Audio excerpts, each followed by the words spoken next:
What's up, guys? I'm Ian Harper with Gabriel Chapman and Jason Young.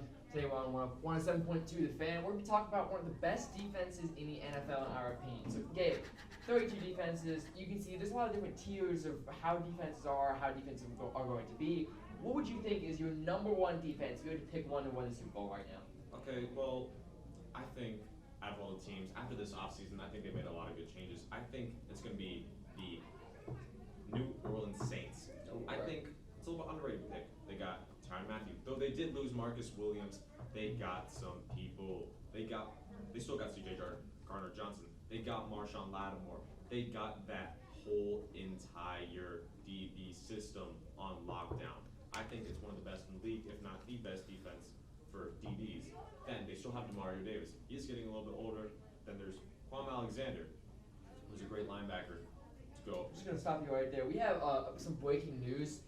Commanders coach Ron Rivera has been fired and replaced with Urban Meyer. Definitely a controversial choice there. Did not win many games in Jacksonville, surrounded by a lot of off-the-field controversy. I know you yourself, you're a huge Commanders fan. What's your first reaction to this? Well, my first reaction to this is Urban Meyer. He was a great coach in college, especially at Ohio State and Florida in his time there. Jacksonville, he did have a little bit of struggle, but they didn't have the great pieces, and they weren't already that put together. I think Ron Rivera was a great coach, and he had a great time here. But I'm glad that we still have that we're trying to figure things out, and if they made that decision, that's their decision, and I'm glad we got him. And Jason, what worries you more about Urban Meyer coming in? The on-the-field struggles or the off-the-field issues? I think it's both. I just think personally he's a bad coach. He was only good in college. When he coached with Jacksonville, there was off-the-field issues and on-the-field issues. No one respected him. I just think this is a bad move because everyone respected Ron Rivera, and now the locker room's gonna be all messed up because no one respects the coach. So, a headline from Meyer in his opening press conference. We have the first quote from the new Commanders coach. We're going to kick this team into shape. A bit of dark humor there from the coach surrounding his controversy with kicking kicker Josh Lambo last year during a practice. I really don't know how this one's going to come out. Urban Meyer is definitely a controversial choice for the coach, and it seems like with his lighthearted comments to start out his first press conference and his reign in Washington, this is going to be an interesting journey. What do you think? Does this change your record prediction at all for the Commanders, and do you think this hire is going to make them better or worse? Okay, well, it does change my record predictions because a new head coach is always a rough start to begin with. And he hasn't been really a great coach in the NFL so far, but with a different system. I think he'll still do great. I think he just has to find that one piece that will surround everything around it and make that team better.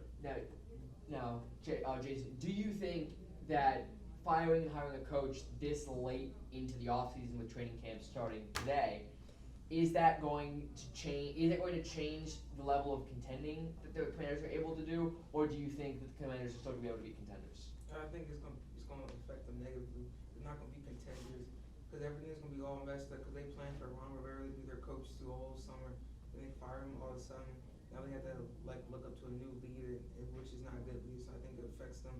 I don't think they make the playoffs. Okay, now when you talk about a busy news day, that's what we have going on here. Another news coming out of the Commanders front office, the first move made by new coach Urban Meyer. Former fan favorite tight end Jordan Reed is signing a 5-year, $100 million deal with the Washington Commanders. I mean, it was thought that his career was long gone with the head injuries, arm injuries, and leg injuries, that he was just kind of a broken player. But I know you're a big fan of Jordan Reed. Do you think that this is an overpay, or do you think that he can come out of retirement back to his former team and really show what he was able to do in his first few years in the league? I think it's a bit of an overpay. He is a little bit older, but Gronk did the same thing kind of. He came back from retirement after struggling with injuries, and he came back, he played with Tom Brady, his quarterback, and he made it to the Super Bowl. They won a championship. And Jordan Reed is a great tight end. I feel like he'd be a great piece alongside of Logan Thomas, and I think they bounce off of each other in that tight end room. Speaking of Logan Thomas and international tight end Sammis Reyes, how do you think that the addition of Jordan Reed and this big contract they're giving him is going to affect Logan Thomas's targets, and will we see a dip in production for either of them? I think we'll see a dip in. It'll affect Logan Thomas because he'll get less targets and less playing time.